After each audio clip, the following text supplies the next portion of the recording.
7 foods that ruin your liver and block weight loss. We're going to be talking today about the things that you're putting in your body that are sabotaging the hardest working organ in your body, why that matters so much when it comes to your overall health, especially your heart health, your digestive health, and it's just a major, major problem. If you have fatty liver, the chance of having blocked arteries is much higher, type 2 diabetes is much higher, and of course, lots of weight gain. It starts to block your body's ability to burn fat. So I'm about to reveal 7 ingredients that are in a lot of foods that destroy the liver. Now, lots of people are eating these. Lots of the food that you're eating have these ingredients in it, but you don't know about it. You're not aware of it. It can lead to blocking of the arteries, which increases the #1 disease killer of heart disease, let alone lots of weight gain, and including some of you that thought you were really healthy or told the foods that you were eating are healthy are actually not. So we're going to dive into those, and we're going to look at the helpful foods that actually help you reverse fatty liver. And if you're a coffee drinker, make sure to stay to the end because we have a surprising twist when it comes to coffee and how it impacts your liver. Up to 35% of the world has fatty liver, toxic buildup, chemicals, poisons, turning into fat, stored in your liver. It's a silent killer because the liver is so resilient. You can lose up to 90% of your liver can be damaged up to 90% and still perform its function. It's incredible. It can regenerate itself, but that's a problem because we judge our health on how we feel, how we look, not how we function. That's the biggest mistake when it comes to health because you can lose so much of the percentage of function and you don't have the symptoms yet, so you don't think you have a problem. So I want to wake you up to the fact that your liver is screaming out for help. It needs problems. Some of the warning signs that you have that going on is you're having any kind of skin issue, whether it's dried out, whether it's really oily, whether it's acne, whether it's itchy, whether it's rashy, huge sign that the liver is really struggling, let alone discoloration. Digestive changes are huge as well, going too much, going too little, pains. The liver is a huge part of digestion. Your arteries, there's calcification, there's heart disease risks, there's blood pressure risks, triglyceride risks, cholesterol risks. This all risks all goes back to the liver. And then in fact, the heart itself, one of the main drivers of longevity of the heart is the presence of the protein CRP, C-reactive protein, inside of your blood that can damage your heart. That's a predictor that your heart's gonna have problems down the road, proven by a lot of recent studies. The liver makes C-reactive protein in response to its toxicity, in response to its damage. So there's a direct correlation with the health of your liver and the health of your heart long term. Essentially, your liver detoxes poisons out of you. The liver turns poisons harmless. Think about that for a second. It turns alcohol, drugs, toxins, chemicals harmless. That's its job all day long. Not necessarily lots of positive change. It's just trying to take this thing that ended up in here, like, what is this? And it's got to turn it into something that doesn't kill us. That's the liver's job. And it is on the job all the time. The liver ends up getting fatty, bogged down, and really struggles for 2 simple reasons: sugars and toxins. Let's break them down. First, the 4 toxins. #1 on our list of 7 foods that ruin your liver. The number one toxin, RCOs. RCOs. You've probably never heard of this, but I guarantee over the holidays, you probably ate some. I guarantee that your kids are coming in contact with them this week. Your husband consumed once or twice or a daily dose even of high amounts of RCOs. What are these? Repeatedly heated cooking oils, RCOs. Repeatedly heated cooking oils are the ones in the basket where I used to work in a restaurant and I was in charge of the fry basket and I would have to make, and we would do fries, we would do breaded cauliflower, we would do breaded mushrooms, and I had to make the batter from scratch. It was tasty, by the way, not good for you. And then make sure I filled the vat up of the peanut oil or whatever oil we were using to fry in. And then I would take those and I would put them into the fryer and we'd fry. The basket would come up and you have to shake it in the middle and then you get it one more time. Now you have it ready to serve, and then you would leave that oil in there most of the time for at least the entire shift or a couple of days. And then we would reheat it again, reuse the oil. So not only is fried food bad, but this is the reason that this is so toxic because it generates a compound called PAH. It's polycyclical aromatic hydrocarbons, PAH. So the comes out of the cooking oil when you're dipping your fries, your tater tots, your breaded cauliflower, breaded mushrooms, cheese curds, whatever you're frying up. And they have been shown, PAHs that come out of those have been repeatedly shown as being carcinogenic. Multiple studies have shown that repeatedly using cooking oil can be dangerous to your health. And when you say multiple, Dr. Livingood has pulled a lot of these. Omega-6 vegetable oils as a driver of coronary heart disease. There was a 2.5-fold increase in linoleic acid increase in the 1950s to 2008. Our increase of using fast food style cooking, French fries and chicken fingers and fried chicken. We are frying everything. The increase exploded from the 60s to the 2010s, and it's continued to accelerate. These oils that are used in cooking stay in your body for a half-life of 2 years. These unsaturated fats get into your cells, bind into your cells, and now your cell walls are made of these unstable, heated, cooled, heated, cooled, heated, cooled, heated, cooled, heated, cooled, build up of a lot of carcinogens and toxic compounds from RCOs, repeatedly cooked oils that build up into the system, and is explosion of it. Now, how does this tie into the liver? It directly creates liver damage. These reheated oils, they filter and detoxify, the body is supposed to, the substances of it. And so the liver is constantly having to deal with these repeatedly heated oils. And this can actually lead directly to non-alcoholic fatty liver disease and other liver diseases. So there is an absolute direct correlation in the fast food boom. And let's say you're going to a sit-down restaurant, anything fried that ends up in your plate, chicken, fries, tater tots, all the things, direct correlation with fat building up in your liver. It is one of the number one destroyers of it. It is also one of the number one destroyers of your heart. Animal studies have shown that repeatedly heated oils, RCOs, can increase the risk of cardiovascular disease. It's due because the oils increase cholesterol levels,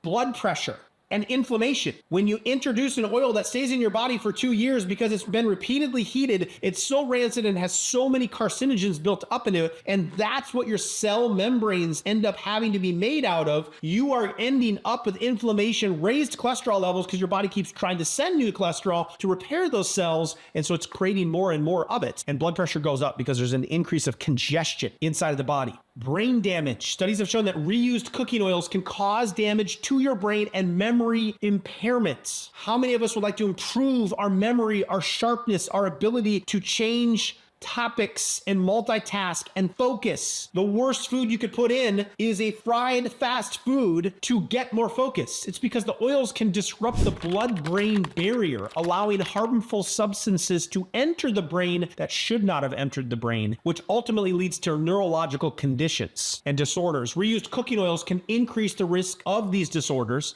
and it's because the oils can affect the communication network of the brain, specifically as the brain talks to the organs, the liver, the gut, the brain, which plays a crucial role in regulating physiological functions, now can't communicate to create those functions inside of the body. Is it possible that the disease, the condition, the diagnosis that you're sitting there with today is created because of a reused cooking oil and the amount of it that you're putting into your body from a bag coming through a window multiple times a week? So what do we do instead? Go for grilling if you're going out to eat. Go for steaming if you're going out to eat or at home. Go for baking instead on something on the menu. Stay the heck away from anything fried, because you and I both know they have not recently changed that oil, and they are not changing it in between each thing that they are making. And so that is being dipped and dipped and dipped again. And the more it's used, even the fumes of it are making toxicity. Leads us to number 2 on the list, foods that ruin your liver and are blocking your weight loss, and those are vegetable fats in general. Now, vegetables themselves don't have lots of fat, but man has figured out a way to take these vegetables and turn them into oil. And they're some of the worst. Topping the list, trans fats. Now, these are forms of margarine shortening. There's an explosion of these. They're artificially made with a process called hydrogenation. There's also bleaching that usually happens. There's deodorizing. There's coloration that has to happen to make it look like something that you and I would actually want to eat. Animals won't eat this, but for some reason we've adopted it into our food supply, and it is a nightmare for the body to break down. And guess what the organ is that has to help break that down? The liver. It's got to deal with anything that's poison coming into our body to make it not harmless, remember? So these are some of the worst poisons in the top of the list. So these vegetable fats, okay, I'm not saying don't eat vegetables. I'm saying when we try to turn them into oils, that's one of the worst. Now, There's a huge food shift, as I explained a little bit earlier, that happened when we started to see that research, these linoleic acids. I'll go back to the study in 1960, last 50, 60, 70 years, there's a huge amount of linoleic acid. Vegetable oils are full of linoleic acid. They stay in the body for 2 years, right? That's what we touched on. And there's an explosion of linoleic acid that is now a source of unsaturated fats that the body has got to use to make those membranes. This is directly leading to inflammation. Now, versus saturated healthy fats, which the body is used to making it out of. When you look at breast milk and what our babies' bodies are being built out of, there's lots of saturated fats to create really strong bonds in our cells and that allow ins and outs, whether it's the blood-brain barrier or the cells themselves are getting toxins out, getting nutrients into the cell. Now, with this and the vegetable oils that build up in the body, there's a process that ends up happening in the system called AGE. Another abbreviation for you today. This was very important. Your age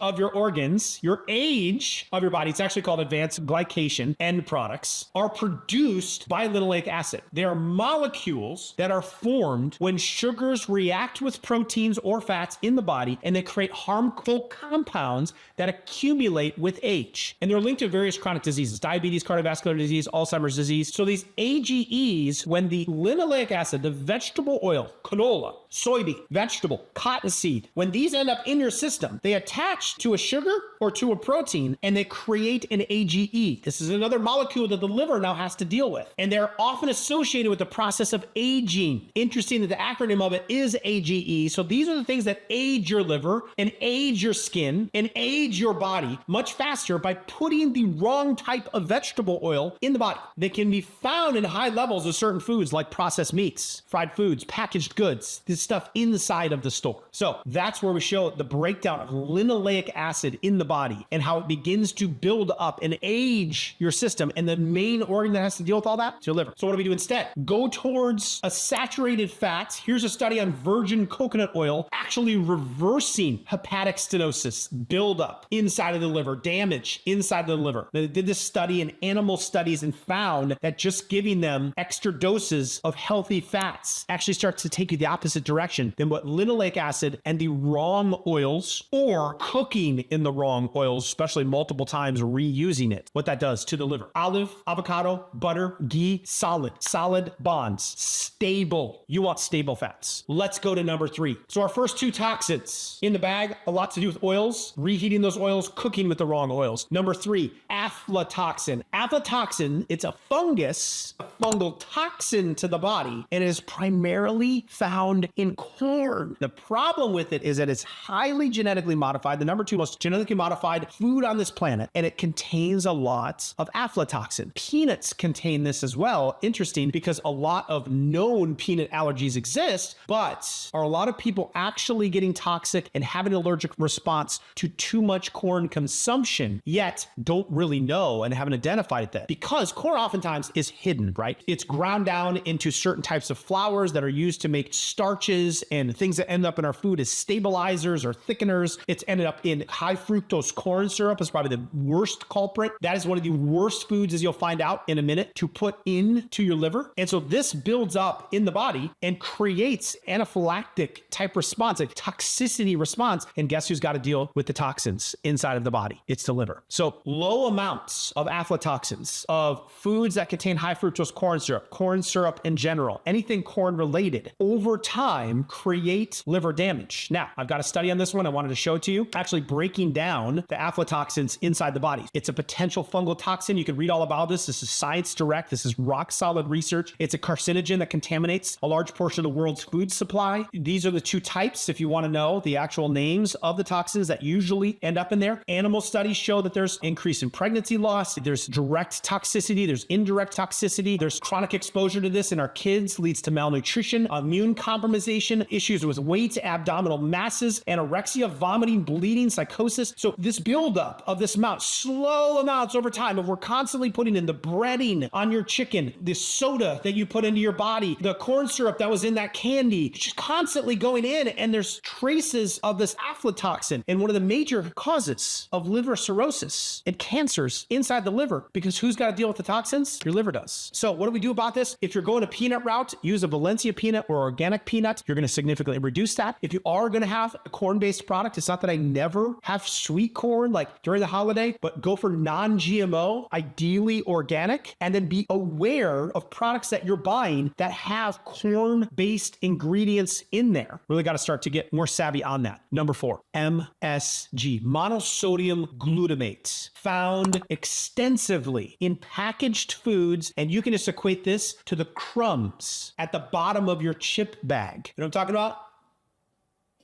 Those. The grill seasoning. Ooh, that's a good one. I really like that seasoning. Almost every one of them, if it's an all-purpose seasoning, has monosodium glutamate in it. Go check it after this video. Chinese food is traditionally known for this. That's where you just eat and eat and eat and eat, and you feel like you're hardly getting full. Drives that kind of behavior. Dairy products now ending up with MSG in them. It's a neurotoxin. Your liver directly has to try to take this on. It puts up quite a fight. It takes a lot to break it down, get it out of the system. This generally leads to fluid retention. This means after you have a very processed meal, maybe it's Chinese food, maybe heavy seasoned food, you tend to hold on to more fluid. So if you are retaining fluid, the best would be to cut out those powdery seasonings, chip bags, Chinese foods that are building up MSG in your body. The liver is backing up fluid into the system, and that creates a lot of oxidative stress. Oxidative stress is increased when you eat MSG. It damages the lipids of your body, that's the cholesterol of your body, proteins of your body, DNA inside of your body, and it can lead to cell death through apoptosis. MSG can excite a cell, even your brain cells, to death. So if there is focus issues, if there's energy issues and brain fog issues, MSG in your packaged foods you'd want to get rid of because your liver is trying to fight that. And it's directly disrupting liver metabolism, which impairs the integrity of your cells. And it can cause defects in the membranes of your cells permanently if you continue to wallop it. So we've got to get MSG out to help the liver to cleanse our system. Those are the top 4 toxins. The other simple category that we said destroys the liver are sugars. Let's go through those 3. So we've gone through the top 4. Number 5, 2 main sugar culprits. Number 1, fructose, especially in the form of high fructose corn syrup, because this hits the liver, it spikes blood sugar levels, and it accelerates the creation of fat in the liver. Now, fruits do have a higher fructose content. So while you detox your liver, you reach for lower fructose content, lower glycemic content fruits, such as berries, Granny Smith apples, grapefruits, lemons, limes. The liver loves lemons and limes. In fact, just drinking lemon juice is one of the best ways to help the liver out. More on that in a moment, or you can check out one of my most popular videos on drinking lemon juice. Now, agave nectar, huge fructose content. So I rarely, if ever, have agave nectar. We don't have it in the Livingood household. I know it was kind of had its heyday in the last 5 to 10 years, but it's very genetically modified and it's loaded with fructose. And for that reason, to help out my liver, I'm out. So the liver has to metabolize the fructose. It's very hard on it. It makes it fatty. It increases atherosclerosis, increases the buildup inside of the arteries, which can lead to more calcification or potential blockage or decreased blood flow. If you're going to have fructose, have it the way God made it, with a lot of fiber. So when you do have fruit, right, this is why eating the entire apple makes a big difference, because you take a big fructose dose, but you also take a big fiber dose, which overall leaves you in a much better net position. So have the fiber with it if you're going to have it. Whereas an agave, we strip all that out and it's just a liquid pure fructose. Make sure it's non-GMO, which is very hard to find with something like agave, but try to go that way with your fruits as well. Number 6 on the list for ruining the liver and blocking your weight loss are refined carbs. When we refine a carbohydrate, we remove the fiber from the outside and just leave glucose, another enemy of the liver. Glucose is highly absorbed by itself